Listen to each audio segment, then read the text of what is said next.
Assalamu alaikum, урматтуу Facebook'tагы достор, жалпы мекендештер. Биз азыр Ош областы Өзгөн району Кароол айыл өкмөтүнө караштуу Мырзарык айылынан чыга бериш жерде турабыз. Бул чоң жол Ош-Бишкек жолу, Ош-Бишкек трассасы. Бүгүн 18 февраль 2022 жыл. Ушул жерде мындайча боз үй тигилип жатат. Мунун себеби саясий куугунтук менен эч кандай негизсиз жала жабылуу менен эле камакка алынган. Азырынча 2 айга камакка алынган жарандык активист Мирлан Ураимовго боштондук деген талап менен Мирлан Ураимовду колдоо пункту боз үй ачылып атат жолдун эле боюнда. Бул пункттун ачылуусунун максаты ушул жолдон өтүп бараткан ар бир кыргызстандык жаран эгер ушул Мирлан Ураимовго саясий куугунтук болууда, адилетсиздик болууда, бир эле Мирлан Ураимов эмес, жалпы эле ушул чындыкты, акыйкатты сүйлөгөн, акыйкатты талап кылган эр азаматтарыбызды четинен мынтип камап, кээ бирөөсүн түрмөгө, кээ бирөөсүн үй камагына камап аткан учурда ушул нерселер адилетсиз болууда деген адамдар ушул аялдамага токтоп, мына артында турган боз үйгө кирип, өз добушуңуздарды берип, кол коюп өтсөңүздөр болот.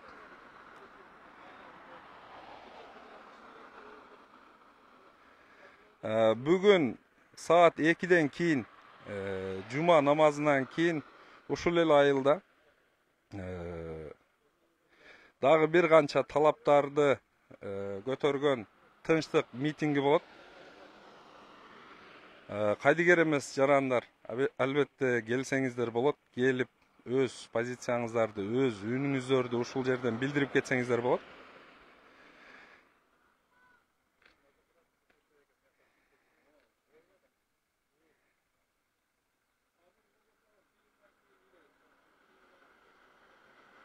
Туугандар, эгер мүмкүн болсо, видеонун үнү кандай угулуп атат, ошол боюнча маалымат берип койсоңуздар жакшы болот эле. Жазып койсоңуздар.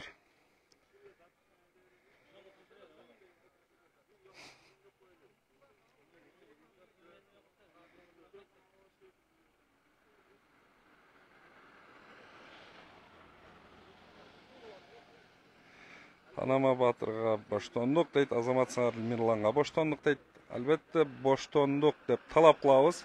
Анткени Мирлан Ураимовду камоого бир дагы негиз жок. Бул жөн гана бийликтин жасалма жаласы.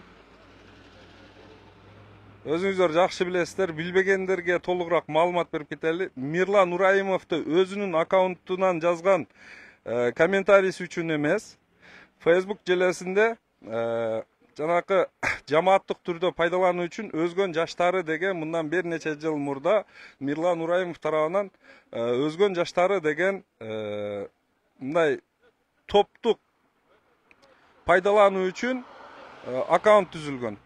Өзгөн жаштары деп Facebook'та. Ошол аккаунтту быйыл ноябрь айларынын башында хакердик чабуул менен ал аккаунт бузулган.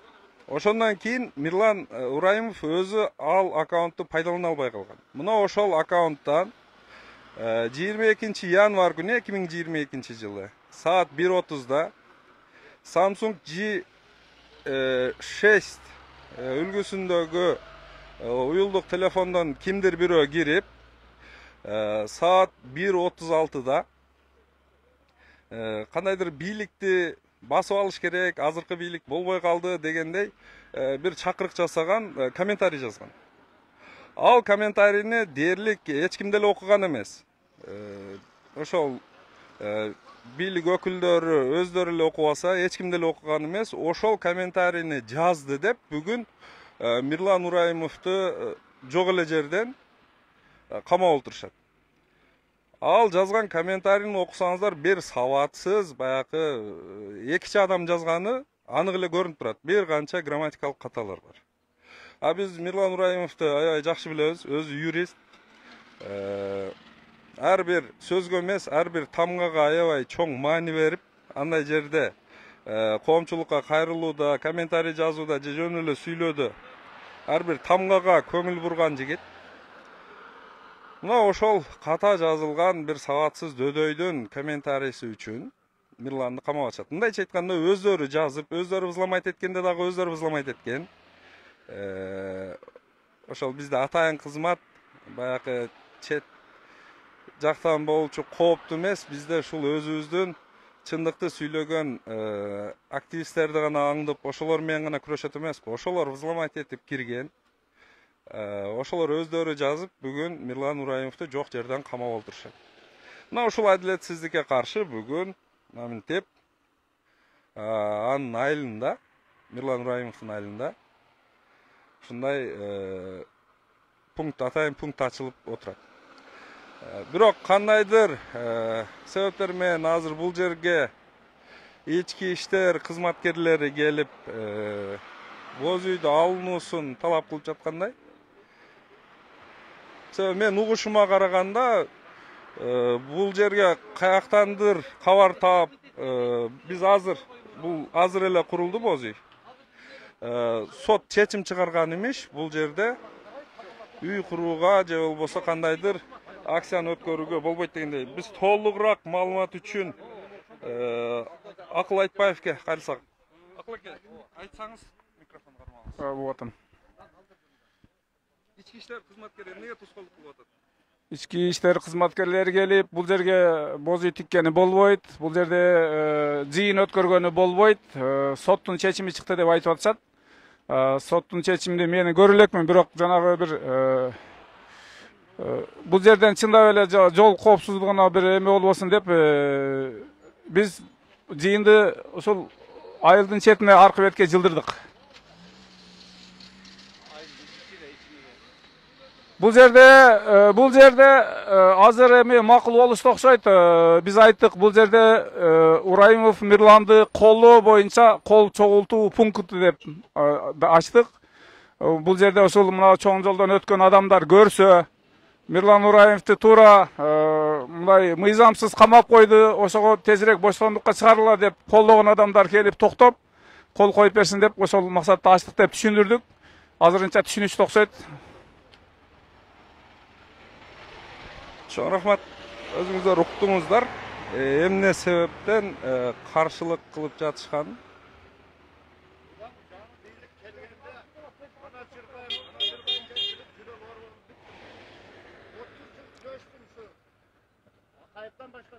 Урматтуу достор, мүмкүнчүлүктүн болушунча бөлүшүп берсеңиздер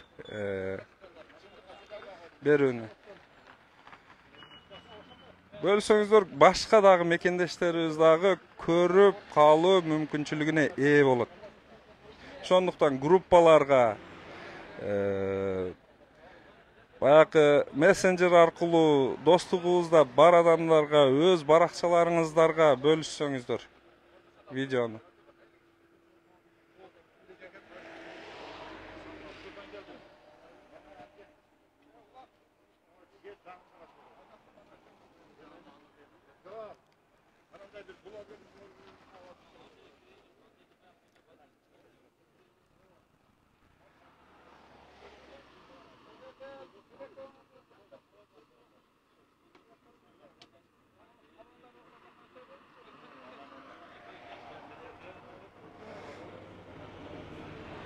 Жуман аке, баягы тынчтык митинги, нараазычылык акциясы кайсыл жерде болот? Көрүүчүлөр үчүн толугураак маалымат берип кетсеңиз. Рахмат, ассаламу алейкум, урматтуу кыргыз элим. Амансыздарбы барыңыздар? Ошол өзүңүздөр көрүп турасыздар, ушул Мирлан Ураимовдун эл уулу, дайым чындык үчүн күрөшүп келген Мирлан Ураимовдун адилетсиз камалып калышына кайдыгер эмес, элибиз баары ушул бийликке үнүбүз жетсин деп бүгүн кайрылуу жасаган атабыз буюрса. Бұл мына жана Акыл Айтбаевич Казакович айтып өтті окшойт, бұл кол чогултуу пункты болды. Ал эми жалпы элдик кайрылуу ошо Оштон өзгөн жака келатканда Мырзарык айылынын башында жолдон 400 метр ичкерирээкте боло турган болуп атат. Ошол Куршап жактан келатканда жолдун четинен көрүнөт. Мырзарык айылынын жаңчек башында Амир Акулов көчөсүнөн кире беришинде болот. Өзгөн жактан ош жака келатканда ошо Мырзарык айылы бүтөрдө акыркы көчө менен кирип кетсеңиздер болот. Толук дареги ушул. Жолдун четинен көрүнөт. Чоң жолдон болуп жаткан кайрылуу болуп жаткан жай көрүнөт. Барыңыздарды ушул кайдыгер эмес инсандарды келип өз үнүңүздөрдү кошуп кетиңиздерди чакырам. Рахмат барыңыздарга. Чоң рахмат.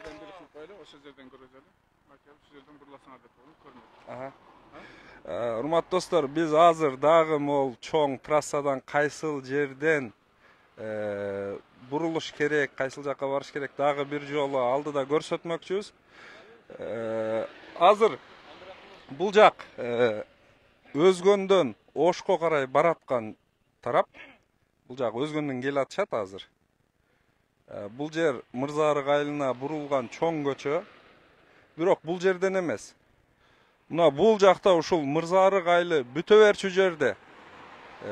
Бул жакта бүтө берчү жерде оңго карап киргенде жол бар, ал жерде дагы бир.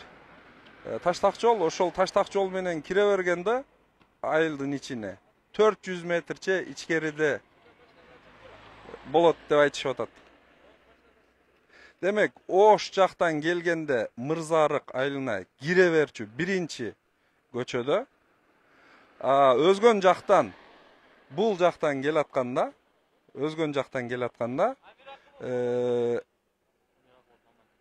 айыл бүтө берчү жерде Амир Ахунов Мамай көчөсү экен.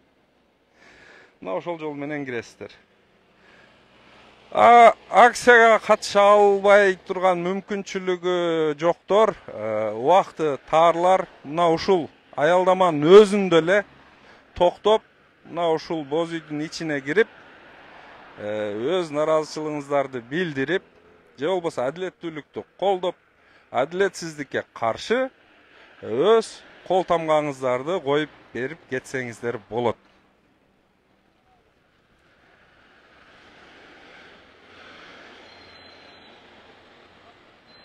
Башка керек учурда ит менен издеп таба албачу биздин ички иштер кызматкерлеринин бар ушул жерде. Бар ушул жерде. Каалагандай түрү бар. Албетте булар дагы керек, жаман көрбөшүбүз керек. Себеби могул жолдун боюнда жол тартибин көзөмөлдөп турушу керек. Жол тыгыны болуп кетпеш үчүн, башка болбош үчүн. Бирок азыр бизде тарапташтардан көп, баягы группаларда, соц тармактарда көп жазылып атат. Азыр бул жака дагы жазып атасыздар комментарийге. Жолду тосуп койсок резонанс жаратмак беле деген ойлор, же тособуз деген ойлор көп айтылууда. Бирок бул мыйзамга каршы келет. Бул мыйзамга каршы келет. Негизи туура эмес. Бирок биз мыйзамды сактап канчалык мыйзам чегинде күрөшү жүргүзгөн менен бийлик бир дагы мыйзамды уруу ойноп атканы дагы чындык. Себеби ага дал ушул эле Мирлан Ураимовдун камалышынын өзү эч бир мыйзамга туура келбейт. Биринчиден, Кыргызстанда жөн эле пикир жазган үчүн эле кимдир бирөөнү камап коюу бул эч бир мыйзамда жок. Буга чейин болгон эмес мындай.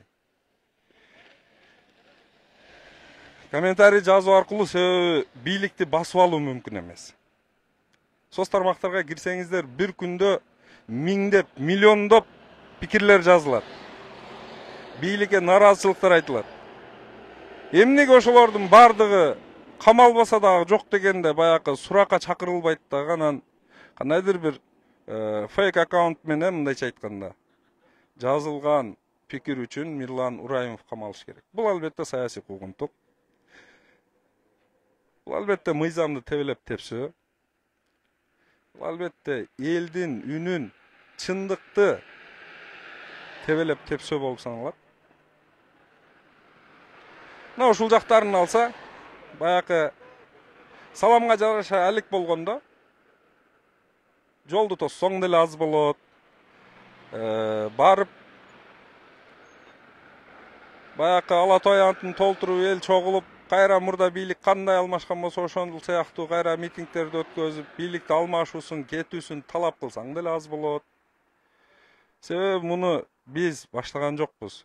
Биз бир сонун иштеп аткан, аябай мыйзам чегинде өз ишин мыкты аткарып аткан бийликти сындап, андан ага мыйзамсыз иш-аракет азырынча бир кадамдагы бир жолда жасаган жокпуз.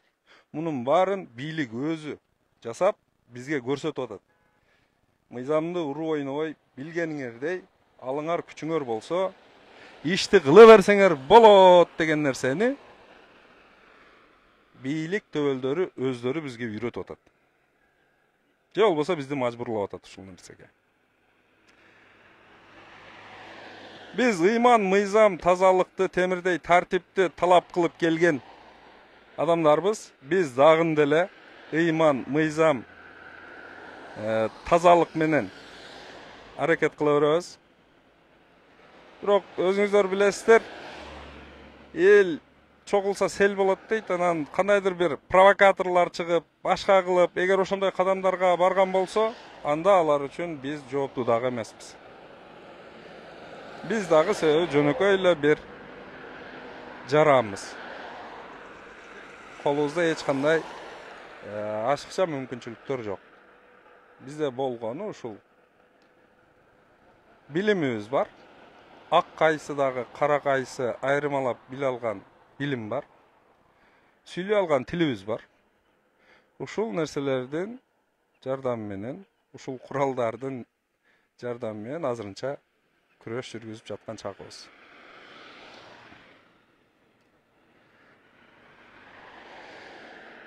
Урматтуу достор, урматтуу мекендештер, көрүп турасыздар, дагы бир жолу жаңы кошулгандарга маалымат катары айта кетейин. Биз азыр Өзгөн районунун Кароол айыл өкмөтүнө караштуу Мырзарык айылына кире берүүчү жерде турабыз, Ош-Бишкек жолунда.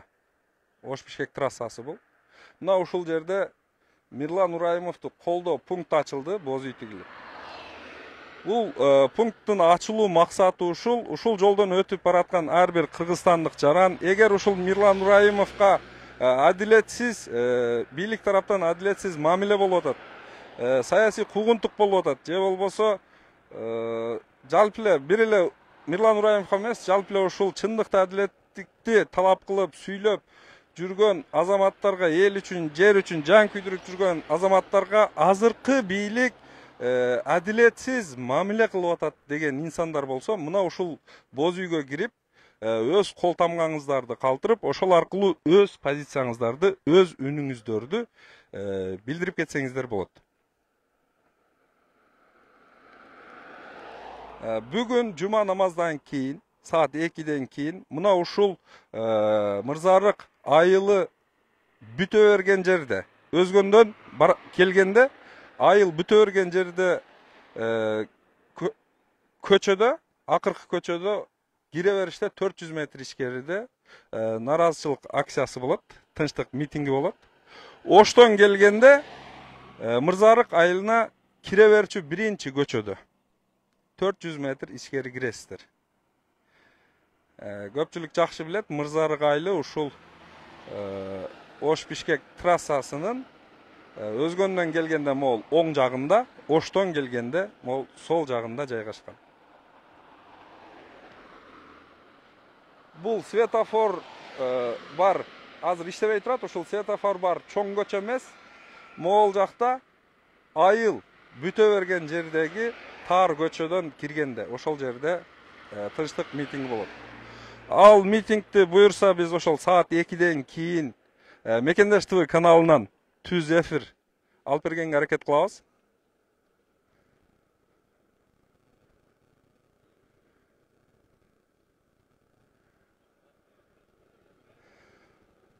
ага дагы, сиздер дагы соц тармактан көрүп аткан мекендештер активдүү катышып, бөлүшүп, жардам бересиздер деген ниеттемин.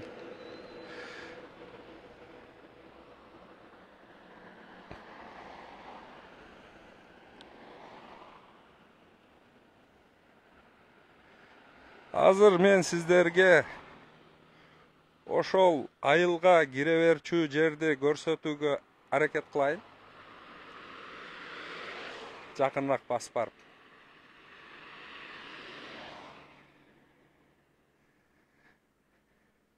Мен азыр өзгөндөн Ошко карап бараткан багыт менен баратам. Мырзарык айылы мына оң тарапта.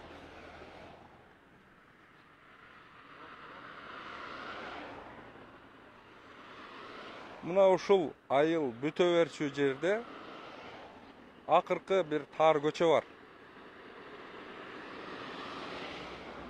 Ошол көчө менен киришибиз керек болот. Идин Тойчубеков көчөсү дейт могул көчө. Бул эмес. Бул айылдын орто тушунан кирген көчөлөрдүн бири. Бул көчө эмес. Айылдын эң акыр жагында болот.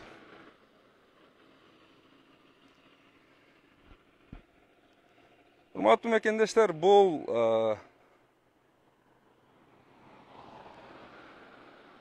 тынчтык митингине катышууга мен дагы өз атыман баарыңыздарды чакырып кетмек элем. Анткени азыр биз жөн үйдө олтурчу убакыт болбой калды. Өзүңүздөр көрүп турасыздар. Бүт баары бизде алдыга карап эмес, артка карап кетип баратат.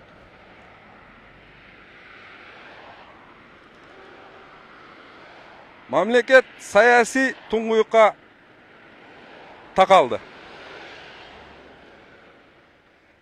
Мындай учурда эл арасынан чыккан элим жерим деген эр азаматтарды баарын башын бириктирип, ынтымакка келтирип, бардык саясий күчтөрдү бир багытта өнүгүү, өсүү багытында чогуу ынтымакташ бирге жол баштап баруунун ордуна бийлик тескерисинче өз көз карашы бар, өз ою бар азаматтардын бардыгын камап же башка кылып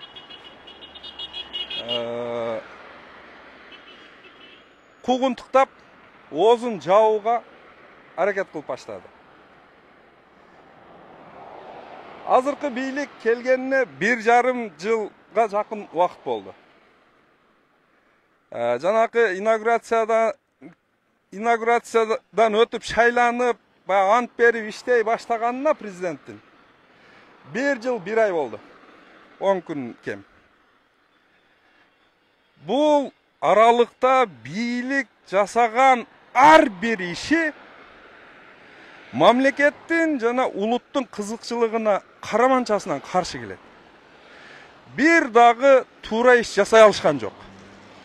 Ар бир иши туура эмес, ар бир иши мамлекеттин бүтүндүгүнө, улуттун кызыкчылыгына каршы келет. Чек араны чечебиз деген ат менен Кыргыздын жер сууларын стратегиялык аябай чоң маанидеги, аябай биз үчүн кымбат болгон, келечекте биздин мамлекетти өнүгүүсүнө аябай чоң бир ресурс болуп берчү суу сактагычтарыбызды эч кандай талаш болбосо дагы Өзбекстанга өткөрүп беребиз деген идеяны ойлоп табышты. Же болбосо Өзбекстан ошону сунуштаса булар макул болушту.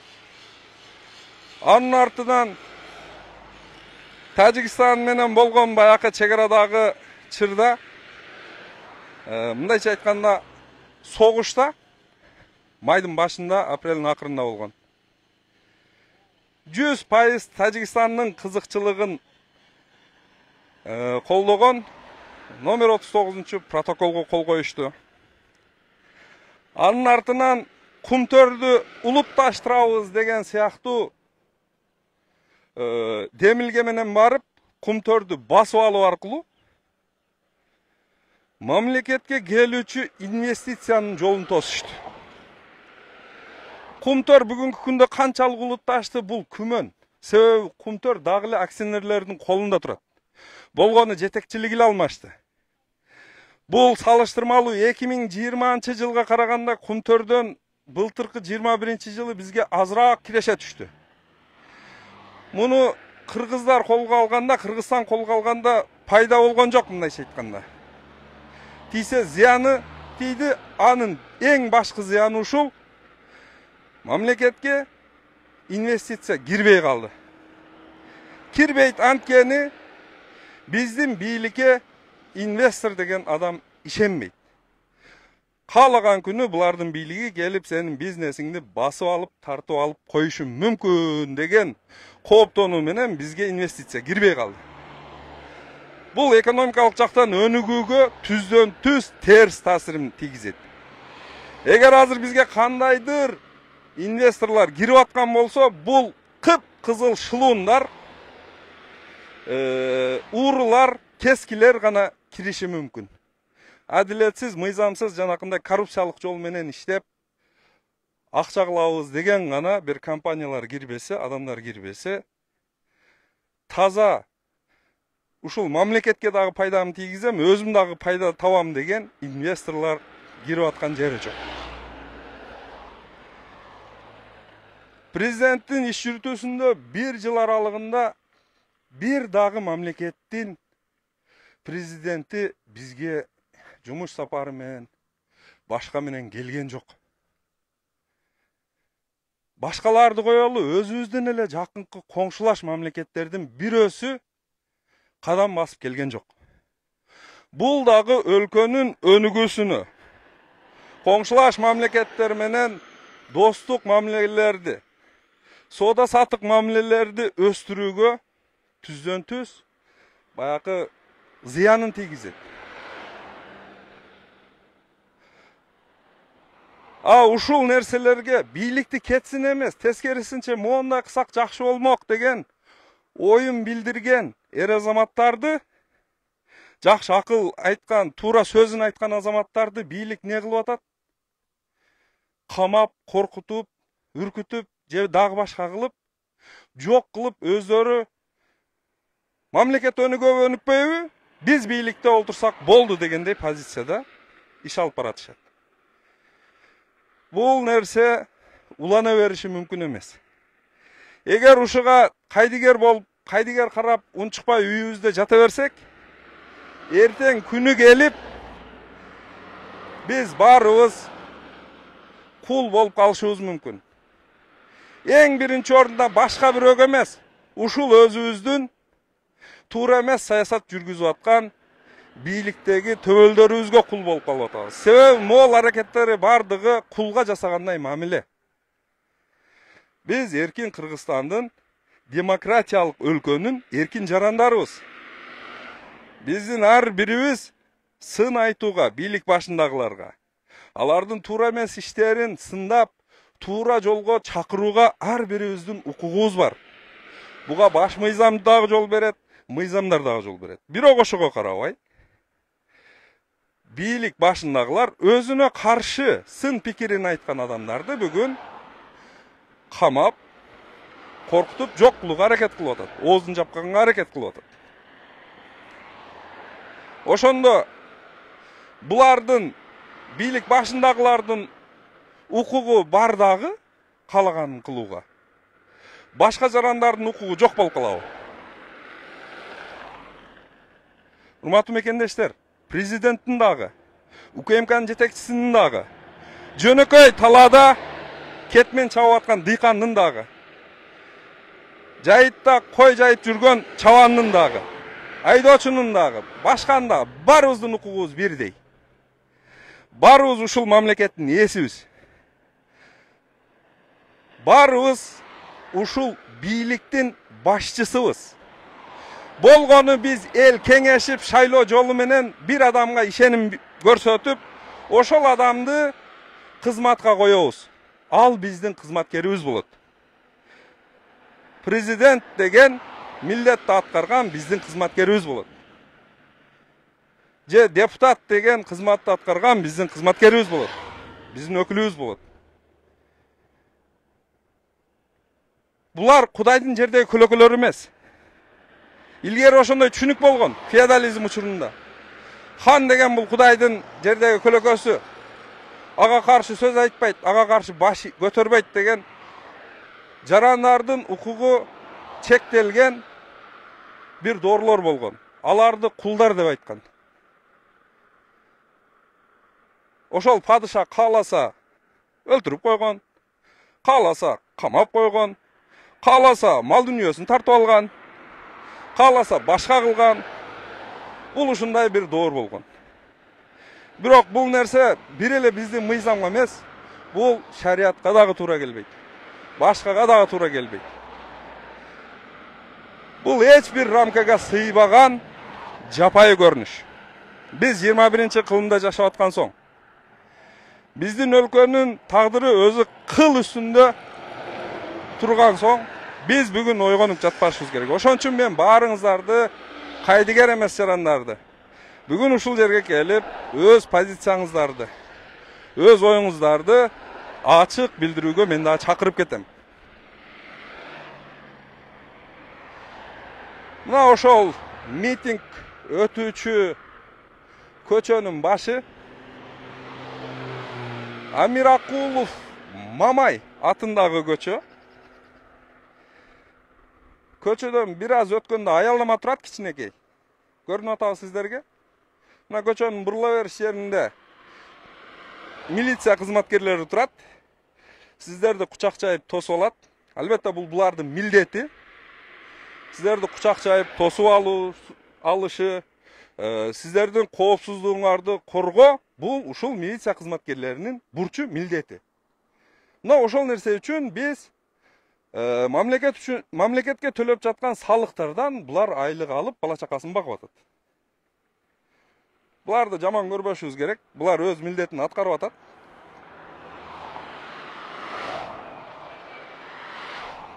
Мына көрдүңүздөр. Мына ушул көчөдөн киргенде 300-400 метр деген бир аз неме экен? 100-150 метр ичкериде экен. Мына көрүнүп турат, тиги ак машина турган жерде сол тынчтык митинги болмокчу бүгүн. Мына көрүп алыңыздар. Бул жактан Оштон келгенде Мырзарык айылына кире бергенде биринчи көчө Амиракулов Мамай атындагы көчө. Ушундан эле кайрылганда 100-150 метр ичкериде бүгүн ошол наразычылык акциясы болуп өтөт. Эгер өзгөн тараптан келсек, бул жактан өзгөндөн Ошко карап келсек, Мырзарык айылынан чыга берчү жерде. Бул жерде аялдама бар, кичинекей. Жанакы светофор бар көчө менен адаштырбаңыздар, бул жерде эч кандай светофор жок. Мына ушул жерден бурулганда ушул жерге келсеңиздер болот. Уктап жатпайлы туугандар. Ататүрк Кемал айтмакчы, уктап жаткан эл же кул болуп ойгонот, же жок болуп ойгонот. Бизде жанакы кул өлөөчүлүк доору сыяктуу азыр бизди кулга айландырып, кулдай мамиле жасап баштады. Эгер унчукпай үйдө жата берсек, эртең өзүбүз билбеген абалда баарыбыз кул болуп калабыз.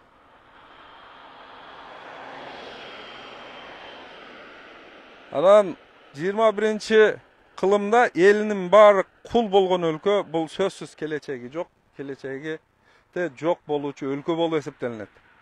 Ошон үчүн эгер эркин болуп, өз мамлекетибизге, өз жерибизге, өзүбүз ээлик кылып жашайбыз десеңиздер, өзүңүздөр эле эмес, сиздердин балдарыңыздар, неберелериңиздер келечектеги жалпы урпактарыңыздар өз мамлекетинде эркин жашоосун кааласаңыздар, анда келиңиздер. Ушул жерден бийлик башындагы братандарыбызга айталы. Братандар, иштесеңер мыйзам чегинде, мыйзамды сыйлап, элди сыйлап, баягы өздөрүнүн тили менен айтканда эркекче иштегиле.